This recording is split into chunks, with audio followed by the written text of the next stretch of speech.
सारी संस्थाएं दबाव के अंदर है, कार्यपालिका हो, न्यायपालिका हो, विधायिका, और जितनी संस्था है वो दबाव के अंदर। इलेक्शन कमीशन पे पूरे डेमोक्रेसी का भविष्य टिका हुआ है। राहुल गांधी जी ने जो मामला उठाया है और कहा कि एटम बम होगा, क्यों कहा? और एटम बम का असर भी एक इलाके में पड़ता है, विध्वंस करता था। ये तो जो है इसका असर तो पूरे देश के 140 करोड़ की जो आबादी है उस पर पड़ने वाली बात है। खेल हुआ कि 4 दिन में 6 दिन में कानून नया बन गया और अमित शाह जी लग गए उसके अंदर सीजीआई की जगह। सीजीआई को हटा करके कमेटी में से चीफ जस्टिस ऑफ इंडिया को हटा करके अगर अमित शाह जी गृह मंत्री को लगाएंगे तो आप सोच सकते हो लोग क्या सोचेंगे। इलेक्शन कमीशन में अगर नैतिक साथ है और ईमानदारी है, उसको आम जनता के लिए शपथ पत्र जारी करना चाहिए। हम शपथ पत्र कहते हैं कोई जगह गड़बड़ी नहीं देश के अंदर। मीडिया जो मुख्य धारा का है वो चुप है।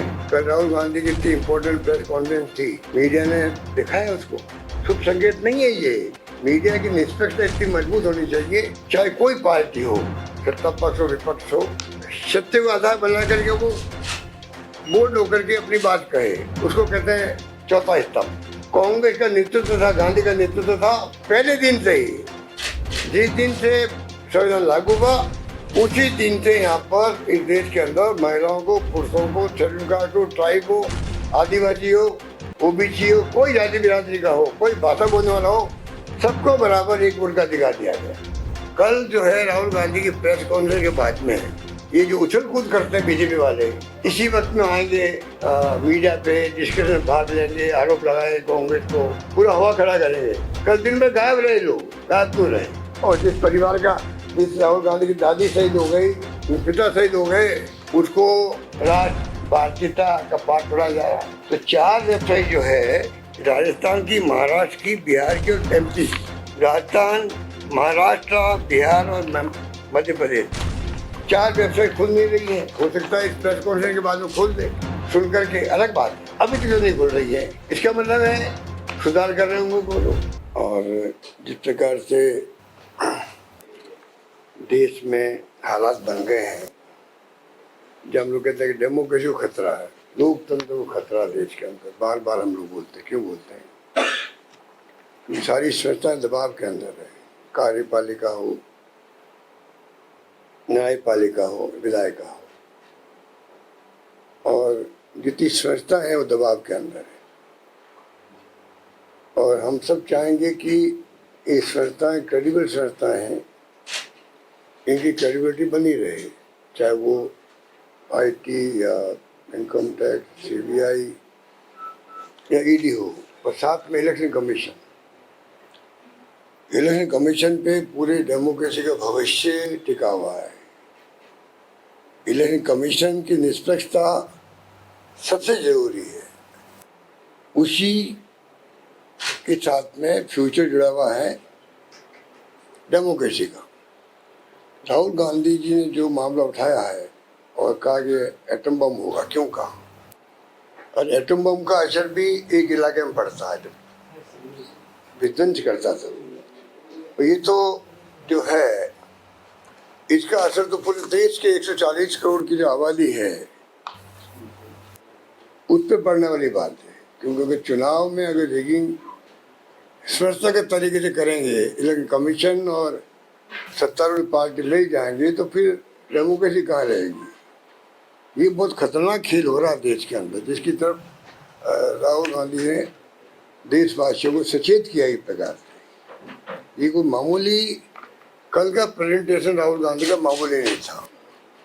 ये पूरे मुल्क के लोगों को एक प्रकार से मैसेज देना था कि क्या क्या हो रहा है। जो उन्होंने 4-5 पॉइंट कल बताए थे, किस प्रकार से रिगिंग या किस प्रकार इरेगुलरिटी हो रही है।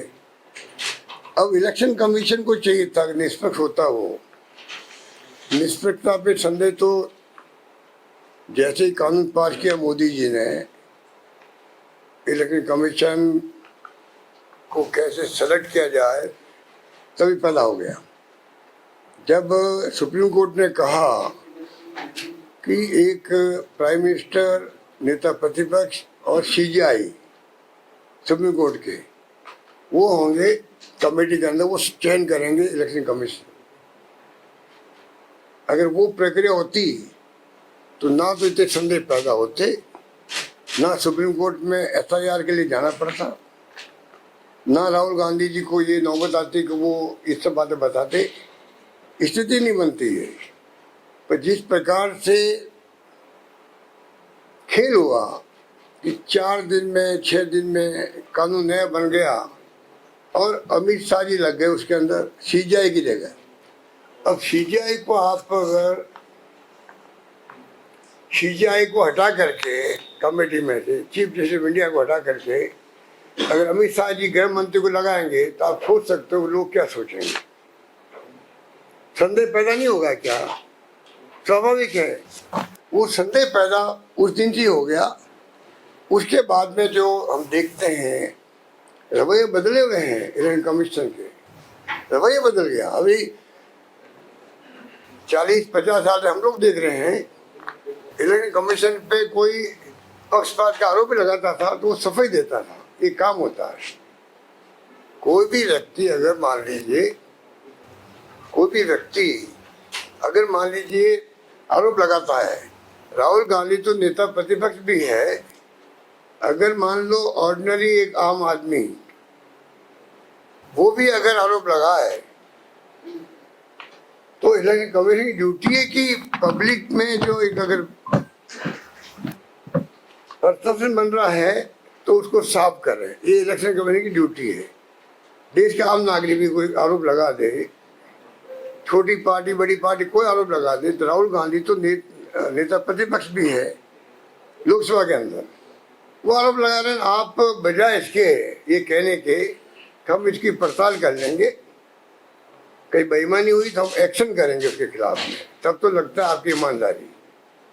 बल्कि आप यूपी में कर्नाटका में जो वहाँ पे इलेक्शन कमिश्नर है उनके थ्रू आप धमकी दिला राहुल गांधी को, आप शपथ पत्र दो, उसके बाद हम जांच करेंगे। और ये शपथ पत्र तो राहुल गांधी को नहीं, राहुल गांधी शपथ पत्र क्या देंगे? वो तो संवैधानिक पत्र वैसे ही हैं, संवैधानिक शपथ लिए हुए हैं। इलेक्शन कमीशन में अगर नैतिक साथ है और ईमानदारी है तो उसको आम जनता के लिए शपथ पत्र जारी करना चाहिए। हम शपथ पत्र कहते हैं कोई जगह गड़बड़ी नहीं देश के अंदर, इलेक्शन कमीशन को आगे आना चाहिए। विश्वास जम जाता, वो दे सकता शपथ पत्र। ये जो स्थिति बनाई देश के अंदर वो बहुत खतरनाक है। पूरा देश चिंतित है, पूरा सोशल मीडिया तो भरा पड़ा है, जितने आपके इन्फ्लुएंसर है वो तमाम लोग जो है इस पर लगे हुए हैं। और जो मुख्य धारा का मीडिया है उसको तो हम देख रहे हैं 11 साल से ही, जब से मोदी जी आए, इनकी सरकार आई है, इतना भय पैदा कर दिया है इनके पूरे इनके शासन के अंदर। क्या कहें, भय रहित कौन है ये ढूंढना पड़ेगा। स्थिति बन गई है। मीडिया जो मुख्य धारा का है वो चुप है। कल राहुल गांधी की इतनी इम्पोर्टेंट प्रेस कॉन्फ्रेंस थी, मीडिया ने दिखाया उसको। इलेक्शन कमीशन क्या कर रहा है उसको दिखाएगा। तो ये भी देश के लिए बहुत ही बड़ा शुभ संकेत नहीं है। ये मीडिया की निष्पक्षता इतनी मजबूत होनी चाहिए, चाहे कोई पार्टी हो, सत्ता पक्ष हो विपक्ष हो, सत्य को आधार बना करके वो बोल्ड होकर के अपनी बात कहे। उसको कहते हैं चौथा स्तंभ। ये चौथा स्तंभ कमजोर हो रहा है, स्थिति है। और इनसे हम क्या उम्मीद करें? बीजेपी से, RSS बीजेपी तो जब आज का दिन जो भारत छोड़ो ये आंदोलन है उसके दिन भी वो गायब थे। RSS वाले मना कर दिया, हम समर्थन नहीं देंगे गांधी के आह्वान को। ये तो वो लोग हैं, इनका कोई विश्वास नहीं, अटूट विश्वास भी नहीं इनका डेमोक्रेसी के अंदर। इसलिए इनको चिंता ही नहीं है कि इलेक्शन कमीशन क्या करे। वो तो वही कर रहा है जो बीजेपी क्या चाहती है। ये जो हालात बने हैं, मैं समझता हूँ कि हमें समझना पड़ेगा, नई पीढ़ी को समझाना पड़ेगा कि देश तो सौभाग्यशाली है कि आज़ाद होने के बाद में जो संविधान बना डॉक्टर अम्बेडकर द्वारा, पहले दिन से यहाँ पर चाहे महिला हो चाहे पुरुष हो, किसी जाति का हो, धर्म का हो, वर्ग का हो, सबको एक वोट का अधिकार दे दिया गया उसी दिन से जिस दिन संविधान लागू हुआ। अरे अमेरिका बड़ी बड़ी बातें कर रहा है, 150 साल लगे वहां पर काले लोगों को वोट का अधिकार देने में, महिलाओं को देने में लगा 125 साल लगे। यूके को, जिनको हमने भगाया ब्रिटिश के लोगों को यहाँ से, वहाँ 100 साल लगे महिलाओं को वोट का अधिकार देने में। ये तो इतना प्रोग्रेसिव स्टेट है। तो कांग्रेस का नेतृत्व था, गांधी का नेतृत्व था पहले दिन से ही। जिस दिन से संविधान लागू हुआ उसी दिन से यहाँ पर इस देश के अंदर महिलाओं को, पुरुषों को, शेड्यूल कास्ट हो, ट्राइब हो, आदिवासी हो, ओबीसी हो, कोई जाति बिरादरी का हो, कोई भाषा बोलने वाला हो, सबको बराबर एक वोट का अधिकार दिया गया। ये हमारे मुल्क की बहुत बड़ी, मैं समझता हूँ कि दुनिया के अंदर इस बात को पहचान है देश की कि मुल्क वो है जो आज़ाद होते ही सबको समान अधिकार दिया। विकसित राष्ट्र जो कहलाते हैं अमेरिका और इंग्लैंड, वो नहीं दे पाए थे। इसलिए मैं कहना चाहूँगा कि दुर्भाग्य क्या है, कोई जमाना था जब जो है हमारा इलेक्शन कमीशन है, उसकी इतनी बड़ी साख थी कि दूसरे मुल्क जो थे वो हमारे इलेक्शन का सहयोग लेते थे अपने वहाँ पर चुनाव करवाने के अंदर। इतनी बड़ी साख हुआ करती थी। आज वो साख बची है। दुनिया देख रही होगी राहुल गांधी जी क्या कह रहे हैं, SIR में सुप्रीम कोर्ट क्या कह रहा है, कितने कमेंट कर रहा है इलेक्शन कमीशन ऑफ इंडिया पर। दुनिया देख रही है। कोई जमाने में हमारे यहाँ के जो इलेक्शन कमीशनर के जो एक्सपर्ट होते थे वो चुनाव करवाते थे, प्रशिक्षण देते थे दूसरे मुल्कों के अधिकारियों को। आज स्थिति बन गई है, कोई तमाम क्रेडिबिलिटी कम हो रही है। क्या चिंता नहीं होनी चाहिए देशवासियों को? और आजकल एक नया देख रहे हैं हम लोग, मैं भी एक बार गया था, बाद में तो पता नहीं क्या क्या होगा। इलेक्शन कमिश्नर कह रहा है मैं तय करूंगा कि किस पार्टी किससे मैं मिलूं। बाहर बैठाइए सबको, सबसे मिले भी नहीं अभी। सबने बाहर आकर हमारे साथ दुर्व्यवहार हुआ है। ये मैं पहली बार देख रहा हूँ। पहले मैं एक बार खुद गया था, तब भी उनकी बात करने की टोन जो थी वो ठीक नहीं थी। तो मैंने देखा भाई साहब गलत फहमी हो गई कि मुझे इस प्रकार से वो बात कर रहे थे। अब इलेक्शन कमीशन जो बिल्कुल निष्पक्ष होना चाहिए, कोई पार्टी के लोग आए, बातचीत करे, बात सुन ले उनकी, उसको जवाब नहीं देना, नहीं दे, बाद में जवाब दे देवे सोच करके, कानून देख करके। पर अब दुर्व्यवहार करो कि कौन अंदर आएगा कौन नहीं आएगा, किसको मैं बुला रहा हूँ, पत्र में जवाब जब देता है जिस लैंग्वेज में है, चाहे खड़गे साहब को दो, चाहे राहुल गांधी को दो, या किसी को दो, वो जो भाषा है वो भी अपने में मैसेज देती है कि इलेक्शन कमीशन निष्पक्ष नहीं है।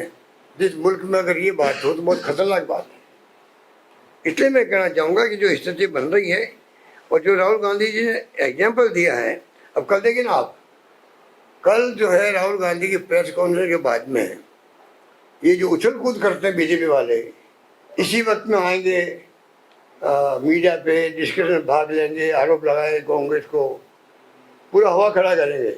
कल दिन में गायब रहे लोग। गायब क्यों रहे? क्योंकि अपराध बहुत ग्रसित भी हो गए। जब खुले आंकड़े दिए राहुल गांधी ने, एक एक का नाम 4-4 जगह, यूपी में भी नाम उनका, महाराष्ट्र में भी नाम उनका, कर्नाटक में 2 जगह नाम उनके, एक ही वोटर्स के। जो आप देखा होगा जगह राहुल गांधी ने जो नाम लिया था वो तो आपके सामने ही है। तो आप बताइए कि इस मुल्क में हो क्या रहा है? आदित्य श्रीवास्तव, अब इसका नाम कर्नाटक में मालीपुरम है, इसका नाम आपका मालीपुरम में दूसरी जगह है, 2 जगह। इसका नाम जोगेश्वरी ईस्ट महाराष्ट्र में है और इसका नाम लखनऊ पूर्व में। आप बताइए, ये स्थिति है तो आशंका होना लाजमी है। और विपक्ष जो होता है वो हमेशा क्या करता है, और करना चाहिए उसको, मेरी दृष्टि में, चाहे विपक्ष में कोई पार्टी हो, पब्लिक परसेप्शन में क्या बन रहा है, पब्लिक के दिल में क्या भावना आ गई है, क्या शंका संदेह पैदा हो गया है, उसको रिप्रेजेंट करे। पब्लिक में लाखों लोग होते हैं, वो तो जाके वहां रिप्रेजेंट कर नहीं सकते हैं। तो विपक्ष का काम है, और नेता प्रतिपक्ष है तो बड़ा उसकी जिम्मेदारी है। पॉलिटिकल पार्टियां हैं तो उनकी अध्यक्ष की बड़ी जिम्मेदारी है, वो बताएं, आरोप लगाए सरकार पर कि भाई ये पब्लिक परसेप्शन भी हम भी कन्विंस्ड हैं, और सत्ता पक्ष को बड़ी शालीनता के साथ में अगर उनमें विश्वास है लोकतंत्र का और लोकतंत्र मूल्यों का, तो उनको चाहिए शालीनता के साथ है वो स्पष्ट करे, स्पष्टीकरण दे, खंडन कर दे, कोई दिक्कत नहीं उसके अंदर।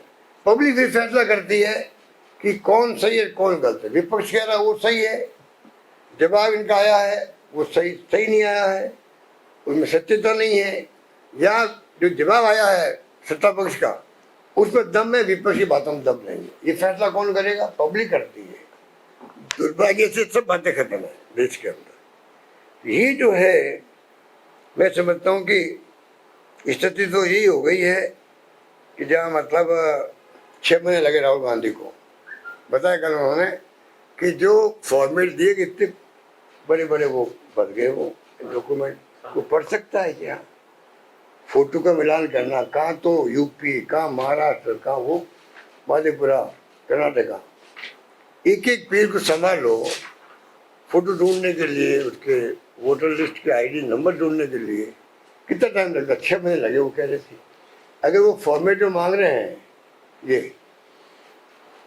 क्या चीज होती है, अब वो पढ़ सकता है इनको? ये तो भेजे हैं, कोई आदमी, कोई पॉलिटिकल पार्टी कोई हो, वो जांच कर सकती है कहाँ फर्जीवाड़ा हो रहा है, कहाँ हो रहा है, बताइए।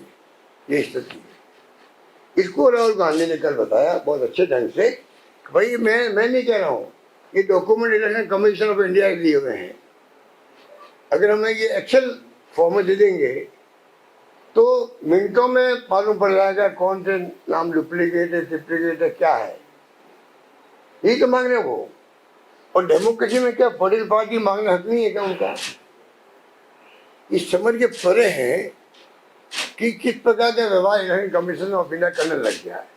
जैसा आरोप हम लगाते हैं बीजेपी पे और सरकार पर, ये लोकतंत्र की हत्या कर रहे हैं, और वो एक के बाद हिंदू धर्म करते करते सामने आ ही रहा है।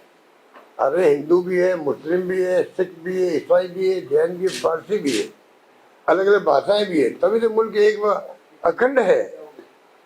कितनी बार कहेंगे इंदिरा गांधी ने खालिस्तान नहीं बनने दिया, पाकिस्तान के 2 टुकड़े कर दिए। इतनी महान नेता थी वो, कभी नाम लेते हैं लोग? राजीव गांधी शहीद हो गए, और जिस परिवार का, जिस राहुल गांधी की दादी शहीद हो गई, पिता शहीद हो गए, उसको राष्ट्र भारतीयता का पाठ पढ़ाया जा रहा है। लोग समझ रहे हो क्या रहा देश के अंदर। जैसा माहौल होता है वैसे बिहेवियर करते हैं, चाहे जुडिशरी हो, चाहे कार्यपालिका हो, चाहे वो कोई भी विधायिका हो। जैसा माहौल बनता है देश के अंदर, उसी ढंग का फिर उनकी सोच निकलती है और वो कमेंट करते हैं। ये स्थिति बनती है। सर, इलेक्शन कमीशन कह रहा है कि जो तथ्य क्या इलेक्शन कमीशन ये कह रहा है, आज मैंने सुना कि वेबसाइट भी बंद कर दी गई है।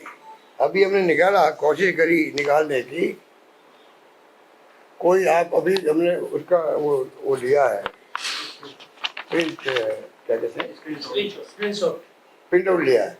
तो 4 वेबसाइट जो है राजस्थान की, महाराष्ट्र की, बिहार की और एमपी की। राजस्थान, महाराष्ट्र, बिहार और मध्य प्रदेश, 4 वेबसाइट खुल नहीं रही है। हो सकता है इस प्रेस कॉन्फ्रेंस के बाद में खोल दे, सुन करके, अलग बात है।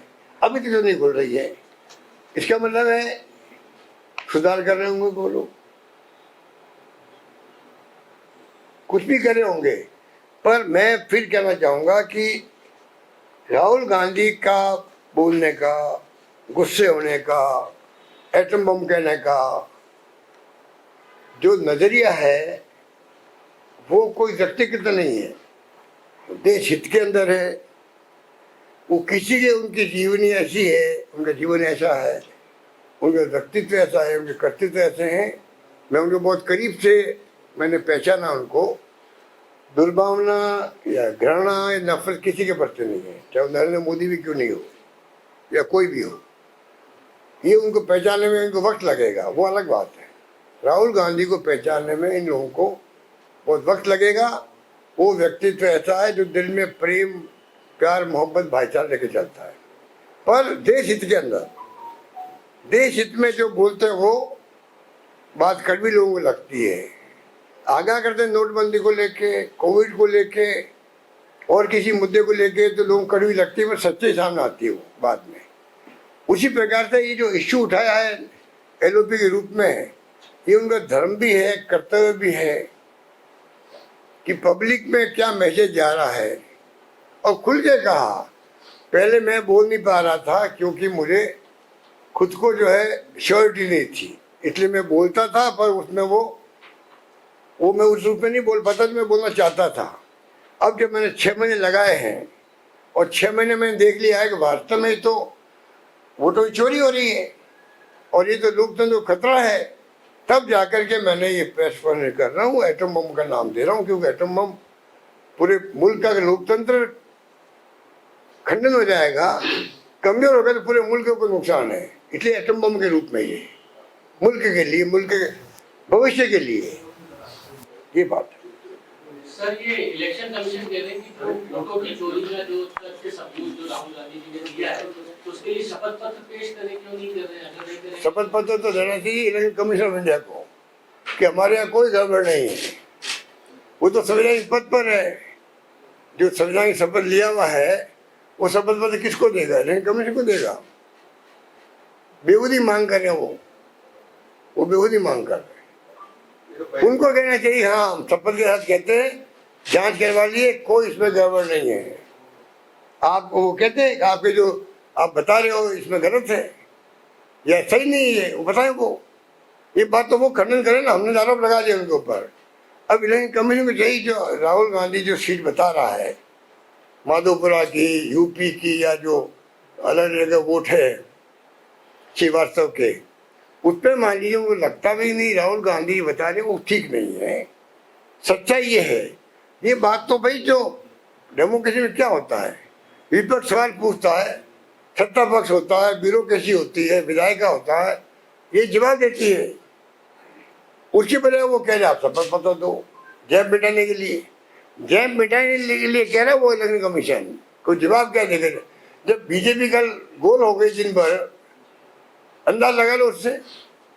पहली बार मैं देख रहा हूँ बीजेपी के लोग जो 10-15-20 हजार लोग छाए हुए हैं देश के अंदर ऑन पेमेंट पर। उनका काम यही है कि किस प्रकार बीजेपी सरकार और मोदी जी, अमित शाह जी, जो भी नेता हैं, उनको सोशल मीडिया में कैसे हम हाईलाइट करें।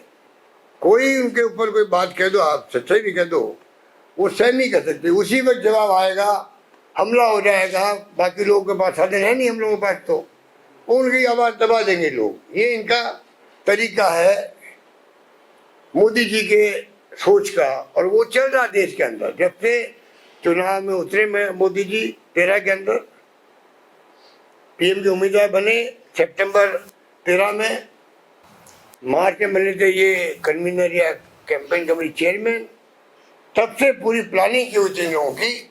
उसी ढंग से जाल बिछा दिया देश के अंदर, और उसी ढंग से ये यूज करते हैं सोशल मीडिया को, उसी ढंग से देश को प्रभावित करते हैं। वही कारण है कि हिंदू और मुस्लिम की बात करके ये लोग कामयाब होंगे। कब तक कामयाब होंगे? अंतिम विजय सच्चाई की होगी, मेरा मानना है। सर, 4 वेबसाइट आपने बंद करने की बात कही है, जिसमें राजस्थान का भी नाम लिया है, तो क्या अब शंका है कि राजस्थान में पहले कोई ऐसा गड़बड़ की हुई है या गड़बड़ करने की प्लानिंग चल रही है? ये पता नहीं, तो अभी हमने देखा खोल के, जो वो सब बंद थी, वो बंद है, तो बंद क्यों की है, कब खोलेंगे पता नहीं, बंद की भी क्यों है, या बंद अपना हो गई। हम कोई इस पर आरोप नहीं लगा रहे हैं, हम तो कह रहे हैं 8 तारीख में अभी हम आए हैं, कोई 4 जगह की राज्यों की बंद की हुई है। तो आशंका पैदा होती है जो कल इश्यू बना है उसमें और कोई जांच कर रहे होंगे, ये कोई गलती सुधार रहे होंगे, पता नहीं। अंतिम बात ये है जो मैं समझता हूँ कि पूरे देशवासियों के दिमाग में होना चाहिए, कोई पार्टी हो, अगर राहुल गांधी जी ने जो नाम बताया एक क्या 200 समथिंग 205 1,02,05 ऐसी फिगर कल जो बताए थे। अब वो इतने 1,00,000 किसे कहते हैं, 1,02,05 वोट फर्जी बनाए गए। तो इसको कोई मामूली आंकड़े तो नहीं है ना, ये मामूली आंकड़े कहाँ हो गए। पूरा जो चुनाव का परिणाम बदल जाता है। डुप्लीकेट मतदाता 11,965, फर्जी और अमान्य पते 40,009, एक पते पर थोक में मतदाता, एक सिंगल रूम का फ्लैट है और उसमें उदाहरण के रूप में 200 नाम है। एक सिंगल फ्लैट के अंदर एक सिंगल रूम है, उसमें 150 है, 90 है, जो भी है। तो ऐसे जो है एक पते में थोक मतदाता 10,452, 10,452। अब माने तस्वीरें नहीं मिलती है 4,132, और फॉर्म 6 का दुरुपयोग जो किया गया है 33,692। अब ये इतनी मेहनत की गई 6 महीने की एक पार्टी ने, मीडिया को टूट पड़ना चाहिए था। मुझे शिकायत है मीडिया से कि वो मीडिया चाहता क्या है। देश की आज़ादी में तो इनको बड़ी भूमिका नहीं है मीडिया की। आज हो क्या रहा है, आज क्या हो गया है देश में मीडिया को, इतना डरपोक क्यों बन गया वो। देश को बचाना ही नहीं बचाना है, देश के लोकतंत्र को बचाना है। उनकी जिम्मेदारी नहीं है, उनकी जिम्मेदारी नहीं है क्या मीडिया की।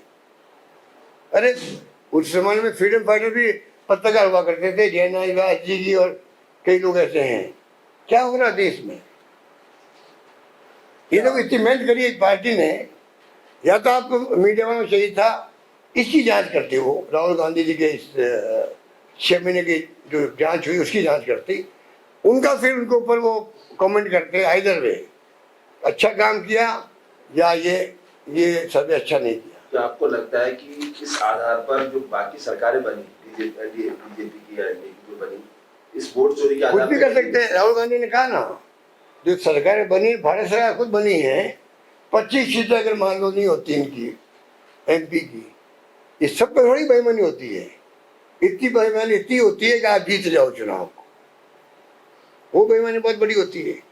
चुनाव जीतने के लिए क्या करना चाहिए इनको, तो पहले तय करते हैं लोग।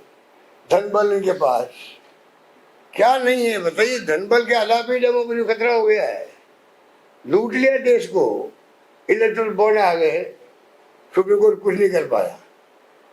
असंवैधानिक ये बॉन्ड है आपके। अरे इससे बड़ी कमेंट क्या हुआ, जब सुप्रीम कोर्ट मान रहा है कि असंवैधानिक है, रोक लगा दिया आपने। और जो हजारों करोड़ इकट्ठे कर लिया आपने, धमकी देगी ईडी की, इनकम टैक्स की, CBI की, और 50 करोड़ 100 करोड़ मंगा लिया आपने, कुछ नहीं होगा उसका, कुछ नहीं होगा। आप जब्त कर लेते, चाहे कांग्रेस हो, बीजेपी हो, किसी के भी हो।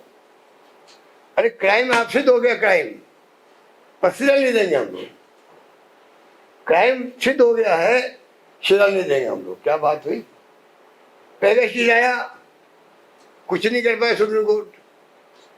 अब पेगासिस तो पेगासिस है, कितने लोग जासूसी हो रही है, कितना क्या हो रहा है, भगवान जाने क्या हो रहा है, किसी को नहीं मालूम।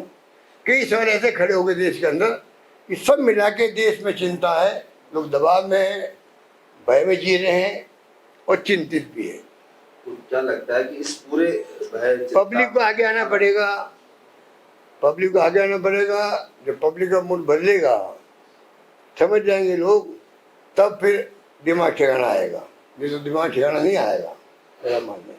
सर, एक अमेरिका जो टैरिफ लाने जा रहा है 25-50, इस पे भी क्या विदेश नीति सफल नहीं है या लगातार टैरिफ लाता जा रहा है सरकार से? और साथ में एक और कहते हैं कि साहब राहुल गांधी को विदेश नीति की समझ नहीं है, बीजेपी वाले कहते हैं। भाई जिनको समझ नहीं होती वो ये बाधा काम दे सकता राहुल गांधी के लिए।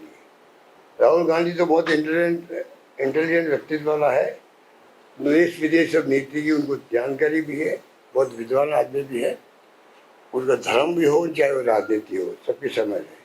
तो ऐसे जो बयान देते हैं उनकी खुद की समझ कुछ भी नहीं है, इस तरह की बातें करते हैं। पर ये जो आपने क्वेश्चन किया बहुत इम्पोर्टेंट है। जब आप कहना चाहिए कि मुसीबत आती है चारों ओर से आती है, ये कहावत है पुरानी, वो लागू हो रही देश पर। कभी किसी हिम्मत नहीं होती थी इतनी अपने बात करने की, या कोई मुल्क के प्रेसिडेंट हिंदुस्तान के लोगों के बारे में या सरकार के बारे में ऐसी सोच भी रखे, कमेंट भी करे। मैं तो कभी हिम्मत होती देखा नहीं किसी से। इंदिरा गांधी ने जवाब दे दिया था निक्सन को भी, वो हिंदुस्तान है। उस वक्त बहुत ताकतवर था अमेरिका, पर इंदिरा जी ने परवाह नहीं करी देश हित के अंदर। पाकिस्तान 2 टुकड़े होके रहे, साथ में बेड़ा आ गया था समुद्र में। तो भाई इस देश की तो इतनी ताकत रही हिंदुस्तान के अंदर। अब जो आप घिरे हो चारों ओर से, अब चारों ओर से जो है आप अकेले पड़ गए हो। चाइना पाकिस्तान खुल करके आपके सामने आ गई ऑपरेशन सिंदूर के अंदर। दुनिया मान रही है और आप कुछ नहीं कर पाए। हमारे बहादुर सैनिकों ने उनका मुकाबला किया, उनको तो हम सलाम करते हैं, पर वो दोनों साथ आ गए जिस रूप में हथियार दिए गए, आधुनिक हथियार जो चाइना के पास में है वो शायद और किसी मुल्क के पास नहीं है। आधुनिक हथियार उनको मिल गए पाकिस्तान को, तो वहाँ आप गए। पाकिस्तान के साथ में तो तुर्की भी आ गया, चाइना भी आ गया, 1-2 मुल्क और आ गए। अमेरिका भी डायरेक्ट इनडायरेक्टली उनके साथ में लग रहा है, जो वो उसका बिजनेस इंटरेस्ट है कुछ भी है। तो जिस प्रकार से रशिया हमारा मित्र था, वो भी चुप हो गया उस वक्त में। दुनिया के किसी मुल्क ने हमारे बारे में कोई कमेंट नहीं किया, युद्ध चल रहा था तब। पहलगाम की घटना में तो सबने निंदा करी, वो अच्छी बात है, वो तो करने ही पड़ते हैं। आतंकवादी हमला हो कोई कंडेम करे, सबने किया, पर आके खड़ा कोई नहीं हुआ कि आप सही हो। तो इसलिए जब आप अलग थलग पड़ गए तो फिर ट्रम्प साहब की हिम्मत हो रही है बार बार बोलने की। क्या मतलब, आप देखिए दुस्साहस कर रहे हैं, 25% ड्यूटी, फिर धमकी अगले 24 घंटे में और कुछ भी कर सकता हूँ। ये प्रार्थना है मोदी जी से, आप कुछ भी करो, देश का इकबाल कायम रखो दुनिया के मुल्कों में, और पूरा मुल्क आपके साथ में है। जैसे ऑपरेशन सिंदूर हुआ था तो पक्ष विपक्ष सब ने, राहुल गांधी समेत, खड़गे साहब समेत सब ने एक सब स्वर में कहा था कि पूरा विपक्ष आपके साथ में, पूरा विपक्ष आपके साथ में। वही बात राहुल जी की है, खड़गे साहब की है। आप देश के लिए कुछ भी स्टेप उठाओ, पूरा मुल्क आपके साथ में, पक्ष विपक्ष आपके साथ मिलेगा। ये भावना आदि विपक्ष की है, मेरा मानना है। सर, राजस्थान में आपकी जो पहले सरकार थी तो विपक्ष की भाजपा ने लगातार कन्हैया हत्याकांड का एक बड़ा मुद्दा उठाया था और आपको घेरा था। आज पूरे भारत में करीब 4500 सिनेमाघर में ये फिल्म रिलीज हुई है। परिवार एक तरफ ये कह रहा है कि उनको अब तक न्याय नहीं मिला है। आपको लगता है कि ये फिल्म सामने आने के बाद में उस परिवार को न्याय मिल पाएगा? अब फिल्म के साथ तो मैं नहीं जोड़ता हूँ, पर मेरा मानना है कि हम जब विपक्ष में हैं, लगातार बोल रहे हैं कि जब केस हुआ था, बहुत संगीन केस था ये, हम सब चिंतित थे कहीं पूरे देश में, पूरे प्रदेश में तनाव का माहौल नहीं बन जाए। उस वक्त हमने जो स्टेप उठाए, 2-3 घंटे में पकड़ लिया हथियारों को, और बाद में हम खुद चले गए उनके घर पे, विश्वास दिलाया परिवार को, अब न्याय मिलेगा आपको, बच्चों की नौकरी दे सकते थे, हमने दिया। 50 लाख का एक प्रकार से सांत्वना के लिए मुआवजा दिया उनको, जो आज़ादी के बाद पहली बार 50 लाख किसी को दिए गए। सब कुछ किया। उसी रात हमारी पुलिस से केस ले लिया NIA ने, नेशनल इन्वेस्टिगेशन एजेंसी ने, और लेने के बाद में ये हालात है जो आप कह रहे हो। 3 साल हो गए हैं, बयान नहीं हो रहा अभी तक भी।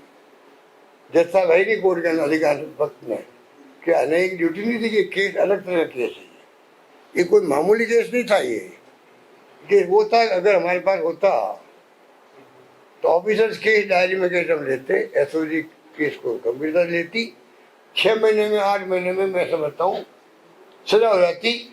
अब चाहे वो फांसी की होती या उम्र कैद होती, मैं नहीं कह सकता, सजा देने वाला जुडिशरी है।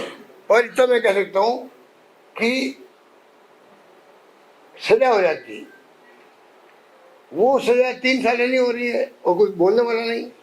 अमित शाह जी यहाँ पे आए थे, गृह मंत्री जी, मैंने उस दिन भी आने के पहले मैंने ट्वीट किया, मैंने कहा भाई गृह मंत्री होता, कम से कम वो अगर उनके ध्यान में नहीं भी होगा तो ध्यान में आ जाएगा भाई ये मामला अगर एक्स सीएम ने उठाया है तो मुझे कुछ जवाब देना चाहिए। या तो हमारी आलोचना कर देते कि आप हमें गुमराह कर रहे हो, ये केस आगे बढ़ गया है, या जो कुछ भी उनका कहना है वो कहते, एक शब्द नहीं बोले यहाँ पर। ये उनकी एरोगेंस नहीं है, ये उनका अहम नहीं है क्या? ये अहम घमंड है।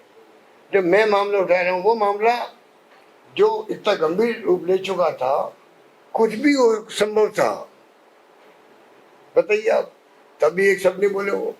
और तमाम के नेता, गुलाम नबी कटारिया जी सहित तमाम नेता उस दिन जो है वहाँ गए, हैदराबाद गए राजस्थान से, यहाँ रुकना ही था, कल दंगे भड़क जाते। वो ड्यूटी नहीं थी कि भाई दंगों को रोकते। और सबसे बड़ी बात है, मुझे शक होता है जो हत्यारे थे उनका ताल्लुक बीजेपी से है। ये मैं उस दिन से बोल रहा हूँ जिस दिन से ये घटना हुई है। क्या कारण है कि ये बार बार इसको डाउन प्ले किया है कि अगर ये बीजेपी के कार्यकर्ता है तो बीजेपी को आरोप नहीं लग जाए, हमारे ऊपर गंभीर आरोप नहीं लग जाए। अगर सजा होगी तो आरोप लगेगा इनके ऊपर कि इनके लोग थे, उनको सजा हो गई। तो क्या कारण है कि आज तक उस पर चर्चा नहीं कर रहे, मुझे डाउट होता है। सर, कभी उदयपुर फाइल्स बनाई जाती है, कभी केरला फाइल्स, कभी दूसरी फाइल्स, तो ये फाइल्स के जरिए एजेंडा बनाने की तरीके हैं या फिल्में अब एजेंडा बनाने का जरिया हो चुकी हैं? क्या फिल्म का कह रहा हूँ? हाँ, इससे जैसे अब फिल्म में तो ना तो मैंने देखी है। नहीं सर, कैसे जो सांप्रदायिक टाइप की फिल्में आ रही हैं वो एजेंडा बनाने के लिए काम आती है। उनका एजेंडा तो वही है। उनके एजेंडे में तो अपने को कहना कि दरकार नहीं होनी चाहिए हम लोगों को। उनका जिंदगी का एजेंडा वही है, उनकी सोच का एजेंडा वही है, उनके काम करने के तरीके का एजेंडा वही है, और काम को इम्प्लीमेंट करने का तरीका वही है। वो टोटली जो है उनका एजेंडा एक ही है बस। सर, बीजेपी देश भर में तिरंगा यात्राएं निकाल रही है। इसके अलावा विभाजन की विभीषिका यानी जो 14 दिसंबर को 14 अगस्त को नरसंहार हुआ, उसको लेकर याद दिलाने के लिए गोष्ठियां कर रही है। क्या मंतव्य है, क्योंकि वो आजादी के समय जब हुआ उसको जो भूल चुके लोग, उनको याद दिलाने की कोशिश करिए, देश भर में एक अभियान चलाइए। विभाजन विभीषिका वाला जो 14 अगस्त को, पाकिस्तान भारत के विभाजन वाला 14 अगस्त को जो मना रहे हैं, यार कौन समझावे। ये जो है जिन लोगों ने अपनी उंगली नहीं कटाई है फ्रीडम मूवमेंट के अंदर, किन पैसे में आज़ाद हुआ मुल्क, कितने लोग जेलों में बंद रहे, कितने फांसी के फंदे में चले हैं, क्या क्या नहीं हुआ है। 50 साल तक ज़्यादा हो गया होगा। आप बताइए उन लोगों को क्या अधिकार है बोलने का? उंगली नहीं कटाई इन लोगों ने, और विरोध किया, बल्कि अंग्रेजों का साथ दिया। आरएसएस ने अंग्रेजों का साथ दिया, आरएसएस ने संविधान जब बना तो उसका विरोध किया। ये तो फैक्चुअल है, कोई मैं आरोप नहीं लगा रहा हूँ, दुनिया जानती है, ये खुद जानते हैं। आरएसएस झंडा नहीं लगाती थी अपना हेडक्वार्टर पर तिरंगा, ये बातें तो आरएसएस वाले खुद ही जानते हैं ना। मतलब अब किन पैसे में क्या किया वो तो वो जाने, कहीं बोलते नहीं उनके बारे में। ये भी नहीं कहता कि उस वक्त हमारी सोच ये थी, तो ये तो उनकी ड्यूटी है जवाब देने की। तो इसलिए तो उनकी फितरत में यही बात है। सर, आज तमिलनाडु सरकार ने नई शिक्षा नीति, अपनी खुद की नई शिक्षा नीति लागू कर दी। केंद्र की शिक्षा नीति जो त्रिभाषी नीति थी उसको मानने से मना करके और खुद की नीति को लागू कर दिया। भाषा को लेकर वैसे ही शिक्षा नीति को महाराष्ट्र भी विवाद कर रहे हैं, आरोप लगा रहे हैं, और आज तमिलनाडु ने तो लागू ही कर दिया। सर देखिए, मैं फिर कहना चाहूँगा कि अमित शाह जी गृह मंत्री है, उनको तो मेरे हिसाब से हर बात सोच समझ के बोलनी चाहिए। क्योंकि जो जिस प्रकार से वो हिंदी की बात करते हैं, हिंदी के हम भी पंडित हैं, इंग्लिश के विरुद्ध रहे हम जिंदगी भर। तो आज AI आ गया है, इंटरनेट आ गया है, मोबाइल फ़ोन आ गया है, कंप्यूटर आ गए, तो नई पीढ़ी को इंग्लिश सीखना ज़रूरी है, उसमें हर किसी को नहीं होना चाहिए। अब ये हिंदी की बात करके जिसे उठा रहे हैं, इंग्लिश बोलने वाले शर्मिंदा हो गए या पता नहीं क्या क्या बोलते हैं। गृह मंत्री जी को मैं कहना चाहूँगा विनम्रतापूर्वक, विद ह्यूमिलिटी, ये बहुत सेंसिटिव इशू है, बहुत सेंसिटिव इशू है।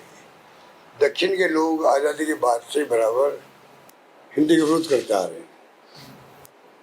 हम बचपन देखते थे वो इंग्लिश के बात करते थे, हिंदी का कोई बोर्ड नहीं होता था तमिलनाडु में वगैरह। नॉर्थ के अंदर इंग्लिश के बोर्ड को हम हटाते थे, ये स्थिति थी नॉर्थ साउथ की। उस वक्त से आज 70 साल हो गए होंगे, 60 साल हो गए होंगे, ये देश फिर भी एक रहा, अखंड रहा। उन्होंने अपना इश्यू छोड़ दिया हिंदी विरोध का, हमारे इंग्लिश विरोध का इश्यू खत्म हो गया। उस पर आप क्यों आग लगा रहे हो, क्यों आग लगा रहे हो? क्या गृह मंत्री जी को नहीं सोचना चाहिए कि मैं गृह मंत्री हूँ, अगर देश के किसी भी हिस्से में आग लगती है जिम्मेदारी गृह मंत्री की है, पहली जिम्मेदारी गृह मंत्री की है। अब क्या इनके बारे में क्या बात करूं? अगर मणिपुर को ये छोड़ सकते हैं अपने हाल पर, तो फिर इनको मैं क्या कहूं? मणिपुर तो हमारा राज्य, एक राज्य है, चाहे छोटा भी क्यों नहीं हो। उस राज्य में जो हालात 2 साल 2.5 साल जो भी हुए, 2.25 साल हो गए हैं, वहाँ पीएम का नहीं जाना। वहाँ पर गृह मंत्री 2-1 बार जाके आए मेरे ख्याल से, 2 बार गए, 3 बार गए, जो भी गए। हुआ क्या? जो प्रायोरिटी मिलनी चाहिए थी मणिपुर को शांति स्थापित करने के लिए, वो तो नहीं मिली है।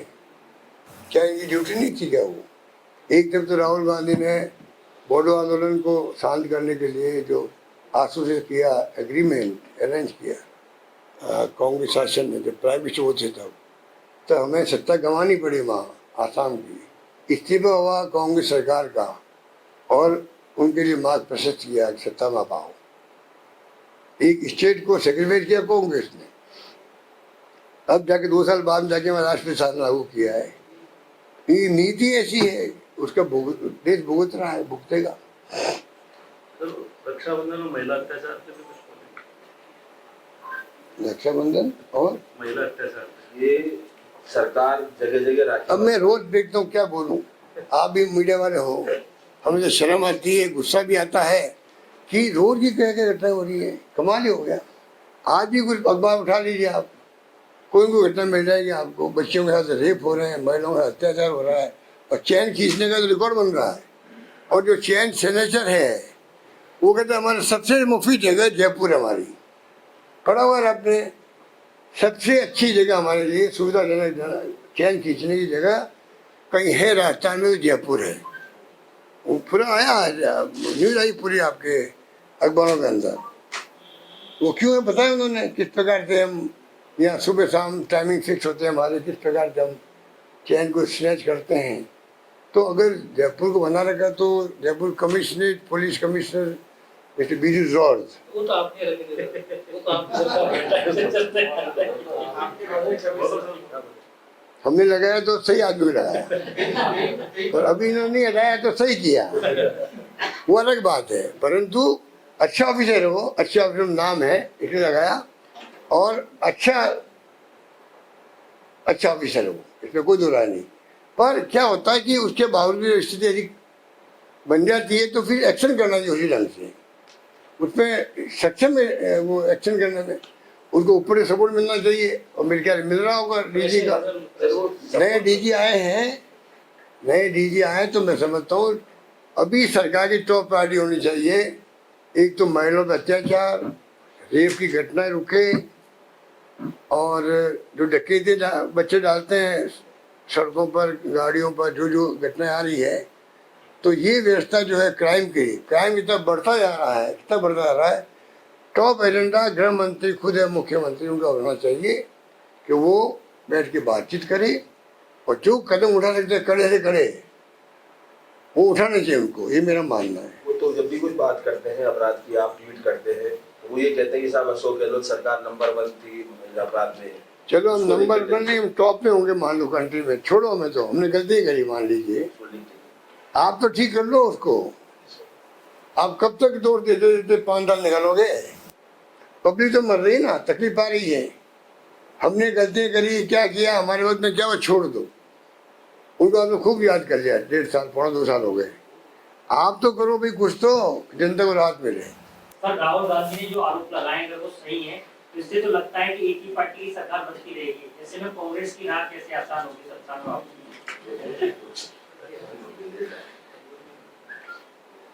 अब अगर आप लोग चुप रहोगे मीडिया वाले भी तो ऐसा ही होगा। तो हमारी बात कर रहे हैं सर। मीडिया वाले जो है, सही कहा। मीडिया वालों पे पूरा देश टिका हुआ है।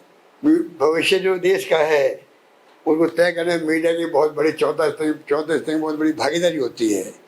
तो आप गायब मत हो, अपने साथियों को कहो कि भाई हम अपने धंधा, हम भी काम धंधे करते हैं, हम भी निवेश करते हैं, इन्हें से लगाते छोटी बड़ी और कोई रास्ता चुनते हैं। मीडिया में क्यों आए हैं, कुछ सोच के आए हैं?